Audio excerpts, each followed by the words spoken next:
சட்டமன்ற தேர்தலுக்கான பரப்புரையை நாளை தொடங்குகிறார் அண்ணாமலை. இது தொடர்பான விவரங்களை வழங்குவதற்காக செய்தியாளர் வேல்முருகன் இணைகிறார். வேல்முருகன், விவரங்களை பகிர்ந்துக்கலாம்.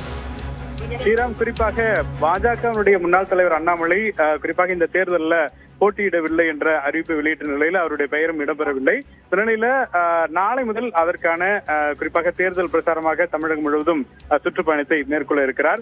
குறிப்பாக நாளை கோவை வடக்கு தொகுதியில வானதி சீனிவாசன் அவர்களை ஆதரித்து நாளை மாலை முதற்கட்ட அந்த பிரச்சாரத்தை தொடங்க இருக்கிறார். அதே போல அவிநாசி தொகுதியில 6ஆம் தேதி மத்திய இணையமைச்சர் எல் முருகன் குறிப்பாக அவிநாசி தொகுதியில அவர் வேட்புமனு தாக்கல் செய்யும் பொழுதும் அங்கு அவரோடு பயணித்து அதற்கு பிறகு பிரச்சாரத்தையும் மேற்கொள்ள இருப்பதாக தகவல்கள் தெரிவிக்கப்பட்டிருக்கிறது. பாஜகவினுடைய முன்னாள் தலைவர் அண்ணாமலை அடுத்தடுத்து தமிழ்நாடு முழுவதும் பல்வேறு தொகுதிகளுக்கு நேரடியாக பிரச்சாரத்தை மேற்கொள்ள திட்டமிட்டிருக்கக்கூடிய நிலையில நாளை முதலே இதற்கான பிரச்சாரம் தொடங்கி 21ஆம் தேதி வரை பாஜகவினுடைய முன்னாள் தலைவர் அண்ணாமலையுடைய பிரச்சாரம் இருக்கும் என்று தெரிவிக்கப்பட்டிருக்கிறது. ஸ்ரீராம், விவரங்களை வழங்கியதற்கு நன்றி வேல்முருகன்.